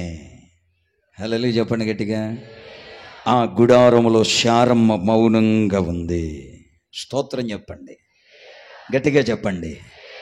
హాగరు సమస్య అనండి. ఇవన్నీ సమస్యలు అనమాట. ఈ సమస్యల్లో స్థిరమైన గుడారం, అది కదలలేదు, అసలు చెక్కు చెదరలేదు, నాశనం అవ్వలేదు. నేను ఎందుకు ఈ మాట మీకు చెప్తున్నానంటే, మీ ఇల్లు కూడా ఒక శారమ్మ గుడారమే, ఈ సేవ కూడా ఒక శారమ్మ గుడారమే, దేవుడు మీకు ఇచ్చిన వ్యాపారము కూడా ఒక శారమ్మ గుడారమే, మీకు ఇచ్చిన ఉద్యోగం కూడా అది శారమ్మ గుడారమే. సమస్యలైనా ఉండొచ్చు, కానీ అది స్థిరమైన గుడారం. ఏ సమస్య మీ గుడారాన్ని కదపలేదు, మీ కుటుంబం చెక్కు చెదరదు, ఈ సేవ చెక్కు చెదరదు. కారణం ఇది శారమ్మ గుడారం, అది దేవుని గుడారం, ఇది కృపా గుడారం. గట్టిగా చప్పట్లు కొట్టి దేవుడికి స్తోత్రం చెప్పండి. హల్లెలూయా. మీకు ఇంకో మాట చెప్పని, గుడారం స్థిరమైన గుడారం ఎలాగైంది, లేదా ఇంత శ్రమల్లో ఇన్ని కష్టాలు ఎలా స్థిరంగా ఉందో. 318 మంది, పూటకి ఎన్ని ఇడ్లీలు ఉండాలి? 318 మంది పిల్లలు, వీళ్ళ అమ్మలో 318 అమ్మలో, ఏమా 318 నాన్నలో, వీళ్ళ కాకుండా చెప్పండి మళ్ళా వీళ్ళకి తర్వాత పుట్టిన పిల్లలు. అసలు అబ్రాము గారి ఇంట్లో ఎన్ని కంచాలు ఎత్తాయి, పూటకి ఎన్ని ఇడ్లీలు ఉండాలి, మాంసం తెస్తే ఎన్ని కేజీల మాంసం తేవాలి, మటన్కి వస్తే ఎన్ని గొర్రెలు ఎన్ని మేకలు కొయ్యాలి. మీరు మాట్లాడట్లేదు. వంకాయలు తెస్తే ఎన్ని బస్తాలు వంకాయలు తేవాలి. తమ్ముళ్ళు చెప్పండి, ఎన్ని ఆనపకాయలు తేవాలి, ఎంత పెద్ద డేగిసా పెట్టాలి, ఎన్ని గ్యాస్ సిలిండర్లు ఉండాలి, ఎన్ని కట్టెలు ఉండాలి, ఇవన్నీ మోయడానికి ఎన్ని ట్రాక్టర్లు ఉండాలి, ఎన్ని లారీలు ఉండాలి. పూటకి రోజుకు 3 పూటలు అంటే ఎంత పెద్ద మెయింటెనెన్స్, ఎంత పెద్ద పరిచర్య. హల్లెలూయా. ఇప్పుడు కూటమి అయిపోయిన తర్వాత ఉంటుంది మీకు, ఉపవాసాలతో ఉన్నాం, పరిచర్య అన్ని కడిగి సైలెంట్గా జరిగి నెమ్మదిగా ముద్ద చాట్లో చీకట్లో తినేసి అలా చూసి వెళ్ళిపోదాం, ఎందుకు వచ్చిందో 3 రోజులు ఉపవాసం ఉన్నాం, నడువు లాగేస్తాం, కాళ్ళు లాగేస్తాం, వెళ్ళిపోయి పడుకుందాం, సైలెంట్గా జారుకుంటారు కొంతమంది. కొంతమందికి తప్పదు కదా, చివరి పాత్ర దబ్బిలించేదాకా, కడిగి శుభ్రం చేసేదాకా 1 గంట అయినా 2 అయినా 3 అయినా పాపం 2 3 శుభ్ర దాకా ఉంటారు. ఈ లోపు ఎన్ని దర్శనాలు చూసేస్తుంది ఈమె. ఆదివారం వచ్చి దేవుడి కృపను బట్టి నేను 9:30 కూటమి అయిపోయింది, 10 గంటలకు పడుకున్నానండి. ఆదివారం సాక్ష్యం చెప్తుంది ఈమె. పరిచర్య ఎగ్గొట్టేసి చాటుకుని చాట్లలో తినేసి చీకట్లో తినేసి దాటుకుని వెళ్ళిపోయింది కదా. ఆమె దేవుడి కృపను బట్టి రాత్రి నాకు మంచి దర్శనం వచ్చిందండి, గేదె కొన్నట్టు, పాలు బాగా ఎత్తున్నట్టు, మొన్నే కొన్నాం. ఈ వారం చెప్తుందా, వచ్చే వారం గేదె ఉండదు. నీవు పొందుకున్నది స్థిరంగా ఉండదు, అది పరిచర్యను ఎగ్గొడితే. సీరియస్గా చెప్తున్నా మీకు నేను. పరిచర్య అంటే ఏమనుకుంటున్నారు? శారమ్మ గుడారములో పరిచర్య ఎంత ఎక్కువ ఉన్నా అలసట లేదు, అలసట లేదు. కడుగుతూనే ఉన్నారు, తుడుస్తూనే ఉన్నారు, వండుతూనే ఉన్నారు, వడ్డిస్తూనే ఉన్నారు, తింటూనే ఉన్నారు, మళ్ళా మధ్యాహ్నం పెడుతున్నారు, మళ్ళా సాయంత్రం పెడుతున్నారు. సంవత్సరాలు సంవత్సరాలు సంవత్సరాలు శారమ్మ గుడారములో వంటలు వండుతూనే ఉన్నారు. ఎంత పరిచర్య ఉన్నా ఎవరు అలసట లేదు, ఎవరు కొట్టుకున్నట్లేదు, తిట్టుకున్నట్లేదు, సన్నుగుళ్ళు గొనుగుళ్ళు లేవు. మొక్క గురించి ముద్ద గురించి అబ్బే.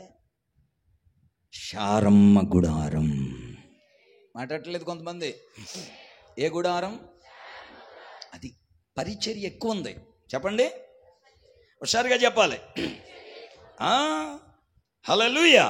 అయినా సరే నిలబడ్డారు. ఇదంతా నేను ఎందుకు చెప్తున్నానంటే, ఇన్ని శ్రమలు ఉన్నాయి. ఫరో ద్వారా శ్రమ, లోతు ద్వారా శ్రమ, పిల్లలు లేరనే శ్రమ, హాగరు ద్వారా శ్రమ, విస్తారమైన పరిచర్య. ఇలా వెళితే 20వ అధ్యాయంలో మరలా అబీమెలెకు అనే గెరారు రాజు వచ్చి మరలా శారమ్మను ఒకసారి ఎత్తుకుపోతాడు. ఒకసారి ఏమో ఫరో ఎత్తుకుపోయాడు, ఇప్పుడు అబీమెలెకు ఎత్తుకుపోయాడు. ఇదో శ్రమ. ఇంకా తర్వాత పోతే 21వ అధ్యాయం 8, 9, 10 వచనాలు చదివితే, ఇష్మాయేలు 14 సంవత్సరాలు వయసాడికి. ఈ లోపు ఇస్సాకు పుట్టాడు. పాలు విడిచిన తర్వాత పెద్ద విందు చేశాడు అబ్రాహాము గారు. అంటే అన్న ప్రసన్నం. ఏంటది? అన్నప్రసన్నం చేస్తున్నప్పుడు పెద్ద విందు చేశాడు అబ్రాహాం గారు. ఈ ఇష్మాయేలు బ్యాచ్ని వేసుకుని ఇస్సాకుని పరిహాసం చేస్తున్నాడు. హాగరు కొడుకు ఇష్మాయేలు, శారమ్మ కొడుకు ఇస్సాకు. తన కొడుకుని పరిహాసం చేస్తుంటే తల్లి గుండె ఎంత గాయమైపోయింది. పరిహాసాన్ని అనుభవించింది ఆ గుడారం. 22వ అధ్యాయం కొంచెం జాగ్రత్తగానండి. నేనండి అబ్రాహాముని దేవుడు అన్నాడు, నీకొక్కడే ఉన్న కొడుకుని తీసుకెళ్ళి బలిచ్చేయమన్నాడు. నా వైపు చూడండి. అబ్రాహాము శారమ్మతో చెప్పాడో లేదో, నా వైపు చూడాలి. ఒకవేళ చెప్పుంటే శారమ్మ ఎంత ఏడ్చుంటుంది, ఎంత ఆపుంటుంది. అయ్యా నా కొడుకుని తీసుకెళ్ళగయ్యా అని ఎంత ఏడ్చుంటుంది. అబ్రాహాము ఎంత ఏడ్చుంటాడు. తీసుకెళ్ళి చంపేస్తాడు. కొండ మీదకి తీసుకెళ్ళి కొడుకుని దేవుడు అడిగాడు. కత్తి పైకెత్తేశాడు అబ్రాహాం గారు. అబ్రామా ఆగు, నీ కొడుకుని నాకు ఇవ్వడానికి వెనుదీయలేదు. చాలు, ఇందు మూలమని నువ్వు నాకు భయపడు వాడవని నాకు తెలిసింది అని చెప్పి కొడుకుని తప్పించి పొట్టేళ్ళను బలిప్పించి కొడుకుని క్షేమంగా గుడారంలోకి తీసుకొచ్చేశాడు. భయాలు, గాయాలు, వేదనలు, శ్రమలు, ఎన్ని దెబ్బలు, ఎన్ని తెప్పలు గుడారంలో, అయినా గుడారం స్థిరంగా ఉంది. క్రైస్తవుల గుడారాలు, క్రైస్తవుల ఇళ్ళు, క్రైస్తవుల జీవితాలు, క్రైస్తవుల సంఘాలు అన్ని శ్రమలతో కూడిన పోరాటంలో సాగుతున్నాయి. అయినా ఇవి స్థిరమైన గుడారాలు, స్థిరమైన జీవితాలు, స్థిరమైన కుటుంబాలు. చెక్కు చెదరదు. ఏ శ్రమ నిన్ను నాశనము చేయదు, ఏ సమస్య నిన్ను ఇబ్బంది పెట్టదు. నువ్వు కలవరపడద్దు, బెంబేలెత్తిపోద్దు, ఏదో జరిగిపోతుందని నువ్వు కలవరపడిపోవద్దు. స్థిరంగా ఉండండి. చెప్పండి, మనము స్థిరులమే గాని కదలేవారము కాదు. స్తోత్రం చెప్పండి గట్టిగా. విధేయత గల గుడారం అనండి, భక్తి గల గుడారం, స్థిరమైన గుడారం. 4వది సమృద్ధి గల గుడారం. చెప్పండి హల్లెలూయా. ఆదికాండము 13వ అధ్యాయం 2వ వచనం చదివితే ఆ గుడారములో అన్నీ ఉన్నాయి. చదవక్కర్లేదు, అన్ని సమృద్ధిగా. ఒకసారి చదవండి పోనీ. వెండి బంగారం పశువులు కలిగి ఆ గుడారం ఎవరిది? శారమ్మ గుడారం అనండి. ఇప్పుడు ఆ గుడారములోకి ఎవరిని తీసుకెళ్ళాడు? రెబెకా. ఇప్పుడు ఎవరిని తీసుకొచ్చాడు? అదే గుడారం ఇది మార్లా. ఆ గుడారమే కంటిన్యూ అవుతుంది. మందిరం శారమ్మ గుడారమే, అబ్రాహాము గుడారమే, కృపా గుడారమే. ఆ గుడారములోనే ఒక్కొక్క రెబ్బకమ్మలో ఇక్కడ ఉన్నారు. ఈ గుడారములో సమృద్ధి ఉన్నది, ఈ అనుభవములో సమృద్ధి ఉన్నది. దేవుని సేవకుడిగా నేను ప్రకటిస్తున్నాను, మీ ఇళ్లల్లో కానీ మీ వ్యాపార వ్యవసాయాల్లో కానీ ఉన్న దరిద్రతంతా యేసు నామములో కొట్టివేయబడునుగాక. ఇది మొదలుకొని మీ అప్పులన్నీ తీరిపోయి నిలవలోకి వచ్చేదురుగాక. సర్వ సమృద్ధి గలవారై ఉందరుగాక. ఉత్తమమైన ప్రతి కార్యము చేయుటకు సర్వ సమృద్ధి గలవారు అవుదురుగాక. ఆమేన్. చెప్పండి, ఇదే గుడారం శారమ్మ గుడారం. ఆ గుడారంలో ఏముంది? సమృద్ధి. చెప్పండి, వెండి బంగారం ఇంట్లో ఉంది, ఒంట్ల మీద లేదు. ఇదో పెద్ద పాయింట్ పట్టుకోవాలి. ఇంట్లో ఉంది, మాట్లాడలేదు కొంతమంది. ఓ చేతికి వేలికి లేదు, బ్రాస్లెట్గా లేదు, చెయిన్గా లేదు. ఇన్ని సంవత్సరాల నుంచి ఒక ఉపదేశం వింటున్న ఆభరణాల సమర్పణ రాలేదంటే ఏమనాలి మిమ్మల్ని? అలా కదండి, ఆ అమ్మగారు పెట్టుకున్నారు కదండి. ఆ అమ్మగారు రేపు నరకంలో ఎప్పుడైపోతారు? మీరు కూడా ఇప్పుడైతేనా? సమర్పించుకోండి, తెచ్చి కానుకలు పెట్టలేసేయండి, వేసి రక్తం చేయండి. మీ వాళ్ళు ఒప్పుకోకపోతే తీసుకెళ్ళి బీరువాలో పెట్టుకోండి. కానుకలు పెట్టిలోనే వేసేయాలా? రూల్ ఏం లేదు, ఒంటి మీద ఉండకూడదు అంతే. మీ ఇంట్లో వాళ్ళందరూ అంగీకారమై నిలువు దోపిడీ అంటారు కదా, లోకస్తులు ఇస్తారు నిలువు దోపిడీ. అదొక ఆరాధన. నిలువు దోపిడీ అనేది ఒక ఆరాధన. వాళ్ళు దేవుడు కాని దాని దగ్గర నిలువు దోపిడీ చేస్తారు. ఇది నిజమైన నిలువు దోపిడీ. హల్లెలూయా. నేను స్థలం 74 సెంట్లు కొన్నానండి. విశ్వాసులు ఇచ్చిన బంగారం అంతా దాచి అది మూట కట్టి స్థలం కొంటున్నప్పుడు అదంతా అమ్మితే 4.5 లక్షలు వచ్చింది. 7 లక్షలకి స్థలం కొన్నాం. విశ్వాసులందరూ 3 లక్షల అమౌంట్ వేసుకున్నారు. ఇది 4.5 లక్షలు, 7 లక్షల ఇంకా కొంత మిగిలింది. వింటున్నారా? అది పెట్టి స్థలం కొనేసాం. అందుకే నేను ఎప్పుడు కూడా భూమిని బంగారు భూమి అంటాను.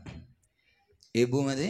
విశ్వాసులు బంగారంతో కొన్నాం. అది సమర్పించుకున్నవారి బంగారం. అది సమర్పించుకుని కానుకలు పెట్టిలో వేసేసి ఓ రోజు ఆత్మకూటం జరుగుతుంది.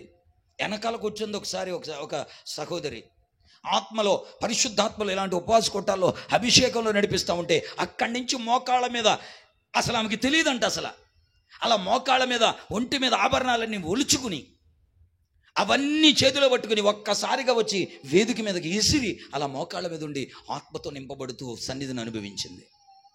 అలాగా చాలామంది సమర్పించుకుంటే ఆ బంగారంతో ఆ భూమిని, ఆ మందిరానికి ఉన్న స్థలాన్ని కొన్నాం. దేవునికి స్తోత్రం చెప్పండి ఒకసారి. హల్లెలూయా. నా దేవుని బిడ్డలారా, మీకు అర్థమవుతుందా?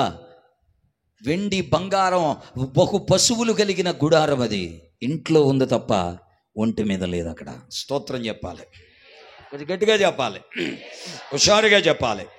మీరు అనొచ్చు, మీకు డౌట్ రావచ్చు, మరి రేపకమ్మ మరి ఈయన గారని వేసుకెళ్ళాడు కదా అది అయ్యి అంటే, సరే వేసుకెళ్ళాడు. ఆ గుడారం కంటిన్యూ అయిన తర్వాత యాకోబు గుడారం అయింది.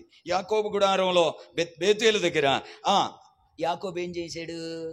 ఒంటి మీద ఉన్న ఆభరణాలన్నీ తీసేసి మస్తకి వృక్షం కింద ఆభరణాల సమర్పణ పాత నిబంధనలో కూడా ఉన్నది. స్తోత్రం చెప్పరే, కొంచెం గట్టిగా చెప్పండి. దీనికోసం గొడవలు పెట్టుకోవాల్సిన పని లేదు, ఇబ్బంది పెట్టుకోవాల్సిన పని లేదు. భర్త ఒప్పుకోవాలి, తల్లిదండ్రులను ఒప్పించుకుని మీరు ప్రశాంతంగా తీర్మానం చేసుకోండి. కంగారు అయిపోయి టెన్షన్ పడిపోయి అమ్మో ఎలాగా అన్నట్టు మీరేం బిగుసుకుపోయి ఉండాల్సిన పని లేదు. భర్త కోసం అనండి, తల్లిదండ్రుల కోసం అనండి, అంతే. వాళ్ళ కోసం, నీ కోసం కాదు, నీ లోపల చచ్చిపోవాలి అది వెండి బంగారాలు. మరి భర్త మారిపోయి, నేను ఒకసారి ఒక ఆమెను అడిగాను, ఈ అమ్మాయి మీరు ఇన్ని సంవత్సరాల నుంచి ఉపదేశం అంటున్నారు కదా, ఇంకా ఎందుకు మీకు ఆభరణాలు సమర్పణ? మా ఆయన ఒప్పుకోవట్లేదండి బాబా అదే. నేను వెంటనే అలా ఆయన పిలిపించి, ఏమయ్యా ఎందుకు ఒప్పుకోవట్లేదని అడిగి, అయ్యి బాబు ఇంకా నేమండి బాబా అలా చెప్పిందండి మా ఆవిడ, ఎప్పుడు చెప్పానండి బాబు సమర్పించుకోమని అంటున్నాడు ఆయన. ఇప్పుడు తప్పెవరిదే? మాట్లాడట్లేదు మీరు. ఇవి ఉపవాస కోటాలు, ఇవి మీకు బయట ప్రసంగాల్లో, వీధి ప్రసంగాల్లో దొరకవి. ఎవరు చెప్పరు. మీకు అర్థమవుతుందా దేవుని బిడ్డలారా? దేవుడు ఐగుప్తులో నుండి బయటకు వచ్చిన తర్వాత సీనాయి కొండ దగ్గర పని కట్టుకుని ఆభరణాలు తీస్తేనే నేను మీతో వస్తానన్నాడంటే అసలు దాని మీద ఎంత తీవ్రంగా దేవుడు మనసు పెట్టాడో ఒకసారి ఆలోచన చేయండి. ఎందుకు ఇంత తీవ్రంగా బోధ చేయట్లేదు?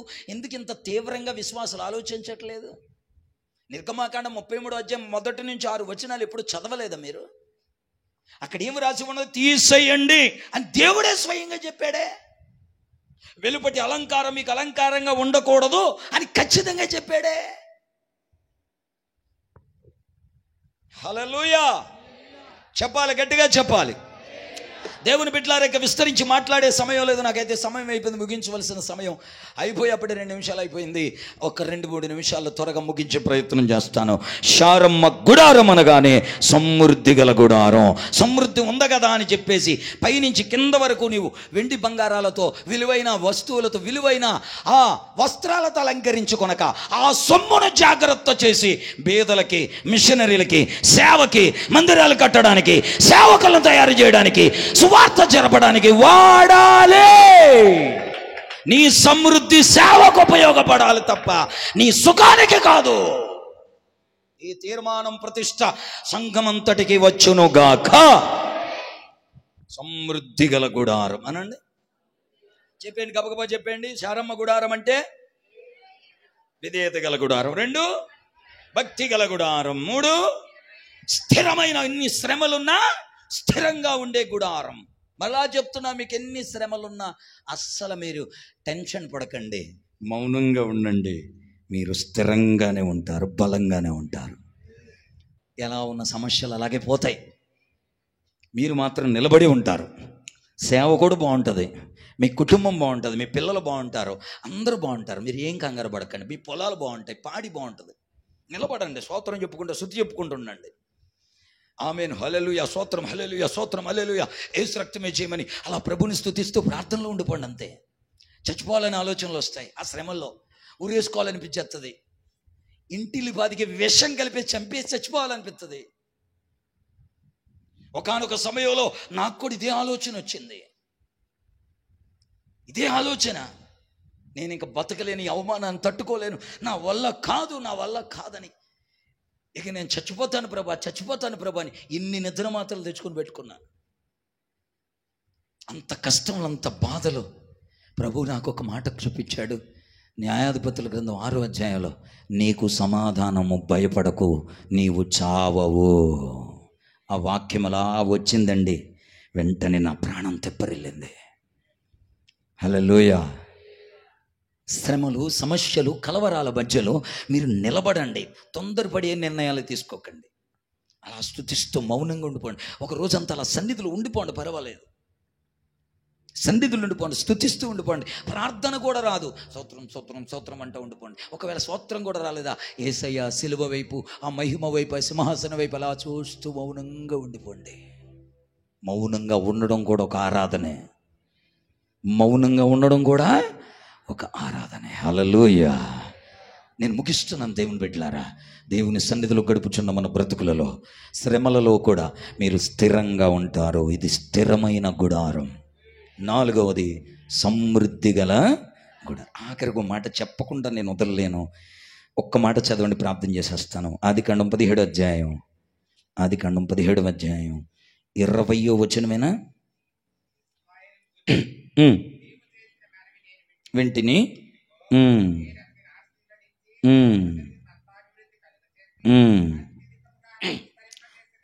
ఇష్మాయేలును ఆశీర్వదిస్తాను, విస్తరింపజేస్తాను, గొప్ప జనముగా చేస్తాను. 12 రాజులను కంటాడు. అయితే శారా నీకు కనబోవు ఇస్సాకుతో నా నిబంధన స్థిరం. హాగరు గుడారం వేరు, శారమ్మ గుడారం వేరు. నా వైపు చూడండి, ఒక్క మాట చెప్పి నేను ముగిస్తాను. ఒక్క మాట. నిబంధన గుడారం అనండి. నా వైపు చూడాలి. ఆశీర్వాదాలు ఉన్నాయి ఇష్మాయేలుకి, కానీ నిబంధన లేదు. ఆశీర్వాదాలు ఉంటే ఇల్లు, వాకిలి, పెళ్ళి, పిల్లలు అన్నీ బాగుంటే సరిపోదు, నిబంధన ఉండాలి. ఈ నిబంధనలో 7 విషయాలు నేను రాసుకున్నాను. జస్ట్ మీకు అలా గుర్తు చేసి ప్రార్థనలోకి నడిపించేస్తాను. 1 బాప్తిస్మం అనండి. నిబంధన ఏంటి? బాప్తిస్మం. 10 మంది బాప్తిజాలు పొందారు, మీరు నిబంధనలో ఉన్నారు ఇప్పుడు. తర్వాత ఏకాంత ప్రార్థన అనండి. 3వది వాక్య ధ్యానం. ఇవన్నీ నిబంధనలు, ప్రతిరోజు చేయవలసినవి. ప్రతిరోజు గాలి పీల్చుకుంటున్నారా మీరు? ప్రతిరోజు నీరు తాగుతున్నారా? అలాగే ఇవి కూడా వాడుకైపోవాలి. నిబంధన గుడారం, నిబంధన అయిపోవాలి ఇవి. బాప్తిసం, ఏకాంత ప్రార్థన, వాక్య ధ్యానం, సంఘ సహవాసం. ఏంటిది? ప్రతి కూటానికి రావాలి. నన్ను 10 మంది బాప్తిజం పొందిన తల్లులు, పిల్లలు, తమ్ముళ్ళు, అర్థమవుతుందా? ఒక్క కూటం కూడా మిస్ అవ్వకూడదు. అయ్యగారండి మరి ఆ చిన్న కూటాలకండి కుదరట్లేదండి. కుదుర్చుకోవాలి. దేవునికి స్తోత్రం చెప్పండి. హల్లెలూయా. ప్రభుని అడగండి, ప్రభు సహాయం చేస్తాడు. ఆ సమయానికి మీకు డ్యూటీ సెలవిస్తాడంతే. స్తోత్రం చెప్పండి. సన్నిధిలో ఉంటాను ప్రభా, నీ సన్నిధిలో ఎక్కువ నేను గడపాలి అని తీర్మానం చేసుకోండి. సంఘ సహవాసం, పరిశుద్ధత, అది కూడా ఒక నిబంధనే. అపవిత్రపరచుకోకూడదు ఎక్కడ. సమర్పణ, ఇప్పుడు చెప్పాను కదా, సమర్పణ కూడా ఒక నిబంధన. హల్లెలూయా. 10వ భాగం అనండి, మాట్లాడాలి. అది కూడా నిబంధనే. మనకు వచ్చిందంతా మనం వాడేసుకోకుండా చేతికి రాగానే 10వ భాగం తీసి పక్కన పెట్టేయాలి. అది మంద కాదు, దేవుడిది. మందిరంలోకి సేవకుడి చేతులకు వచ్చేయాలి. హల్లెలూయా. ఈ నిబంధనలున్న గుడారం శారమ్మ గుడారం. అబ్రాహాం గారు 10వ భాగం ఇచ్చాడా లేదా? మాట్లాడాలి, హుషారుగా చెప్పాలి. సమర్పణ ఉందా లేదా అబ్రాహాం గారికి? ఎందుకు లేదు? 318 మంది, తన బిడ్డ ఒక్కడ కూడా లేకపోయినా అందరికీ వడ్డించేస్తున్నాడు, పెట్టేస్తున్నాడు. ఇంత సమృద్ధి కూడా తయారు చేస్తున్నాడు. 318 మందిని, సంఘాన్ని తయారు చేస్తున్నాడు. యుద్ధానికి ఒక వ్యూహానికి సిద్ధపరుస్తున్నాడు. సమర్పణ ఉంది. పరిశుద్ధత ఉందా లేదా అబ్రాహాం గారిలో? చెప్పాలి గట్టిగా. హల్లెలూయా. సహవాసం సమృద్ధిగా ఉంది. వాక్య ధ్యానం సమృద్ధిగా ఉంది. మనస్సాక్షి యుగమేమో అది. ఆ మనస్సాక్షిలో ధర్మశాస్త్రం రాయబడి ఉంది. ఏకాంత ప్రార్థన అబ్రాహాం గారికి కొప్పలు తెప్పలు ఉంది. ఎంత అద్భుతమైన ప్రార్థనాపరుడు, ఆరాధనా వీరుడో కదా. నిబంధన, బాప్తీసం, ఆ సున్నతి నిబంధన, బాప్తీసం, మారు మనసు పొంది బాప్తీసం పొందడానికి గుర్తు నిబంధన ఉంది. ఈ నిబంధనలన్నీ శారమ్మ గుడారములో ఉన్నాయి. ఆ గుడారములోనే రెబ్బకమ్మ పెరుగుతుంది, రెబ్బకమ్మ వర్ధిల్లుతుంది. ఆ రెబ్బకమ్మ స్థానంలో మనల్ని అందరినీ ఉంచాడు, మనల్ని అదే గుడారంలో పెంచుతున్నాడు. చెప్పండి, ఆ గుడారపు అనుభవాలు చెప్పండి. 1 విధేయత, 2 భక్తి గల గుడారం, 3 స్థిరమైన గుడారం, 4 సమృద్ధి గల గుడారం, 5 నిబంధన గుడారం. హల్లెలూయా. కనుక నిబంధనలో ఉండాలి. ఆశీర్వాదాలు ఉంటే సరిపోవు మనకి. అది ఇష్మాయేలు సంతానం. అలా అయితే మాకు ఆశీర్వాదాలు చాలు. బళ్ళు, ఇళ్ళు, ఏసీలు, కార్లు, బార్లు, సరదాలు, విందులు, పట్టు చీరలు, వెండి బంగారాలు, ఐశ్వర్యాలు, క్లిప్పులు మొదలుకొని చెప్పుల దాకా. అబ్బబ్బబ్బా, దేవుడు మమ్మల్ని ఆశీర్వదించాడు, God bless my life, God bless my family అని చెప్పేసి ఆనందంగా కృతజ్ఞత కోటాలు పెట్టుకుని, చాక్లెట్లు బిస్కెట్లు పంచిపెట్టేసుకుని, ఇంతంత పెద్ద పెద్ద కేకులు కట్ చేసేసుకుని, అది చేసేసుకుని ఇది చేసేసుకుంటే మరి నిబంధన? ఆదివారం గుడికి వస్తున్నారా? ఉపవాస ప్రార్థనకు వస్తున్నారా? పరిశుద్ధాత్మ పొందుకుంటున్నారా? దశంభాగం తెస్తున్నారా? పరిశుద్ధంగా ఉండగలుగుతున్నారా?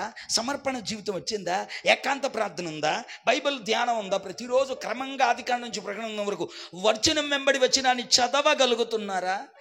మరి నిబంధనలన్నీ లేకుండా ఏం చేద్దామని శారమ్మ గుడారములోకి రెబ్బకమ్మను తీసుకొచ్చి అప్పుడు ఇస్సాకు ప్రేమించాడు. అప్పుడు తండ్రి ఇంటిలో, అబ్రాము ఇంటిలో శారమ్మ వర్ధిల్లింది, వేలకు తల్లయింది, శత్రువుల గవిని స్వాధీనపరుచుకుని ఒక బలాన్ని పొందుకుంది, జయాన్ని పొందుకుంది. ఇవన్నీ ఆశీర్వాదాలు శారమ్మ గుడారంలో. విధేయతలో, భక్తిలో, స్థిరంగా ఉండడంలో, సమృద్ధిగా ఉండడంలో, నిబంధనలో ఈ అభివృద్ధి అంతా, ఈ దీవెనంతా ఉంది అక్కడ. స్తోత్రం చెప్పండి. కనుక ఎప్పటికీ ఎన్నటికీ మనం ఈ గుడారమును వదలక ఈ గుడారములోనే బ్రతుకుదుముగాక.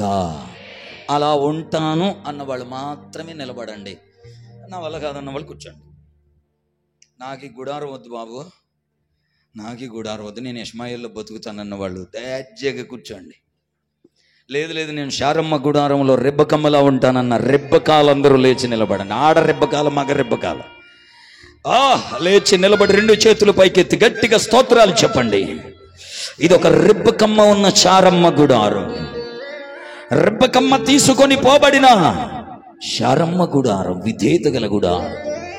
ఏ విషయంలో అవిధేయులుగా ఉంటున్నామో ప్రభువా నన్ను క్షమించయ్యా. కొన్ని విషయాల్లో నేను అవిధేయంగా బ్రతుకుతున్నాను, నన్ను క్షమించయ్యాను. ఒక్క మాట నోరు తెరిచి త్వరగా, మనకి సమయం లేదు. దేవుని బిడ్డలారా 2 చేతుల పైకి కళ్ళు మూసుకొని ఎవరి వైపు చూడకుండా హల్లెలూయా.